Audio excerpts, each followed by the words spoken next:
হযরত মাওলানা নুরুল হক সাহেবকে মঞ্চে আসার জন্য অনুরোধ করছি। হোসেন আহমদ সাহেবকে মঞ্চে আসার জন্য অনুরোধ করছি। মুজাহিদুল ইসলাম সাহেবকে, আব্দুল কাদির সাহেবকেও মঞ্চে আসার জন্য অনুরোধ করছি।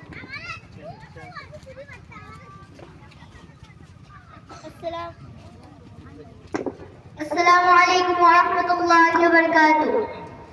পৃথিবীতে জানি না থাকবো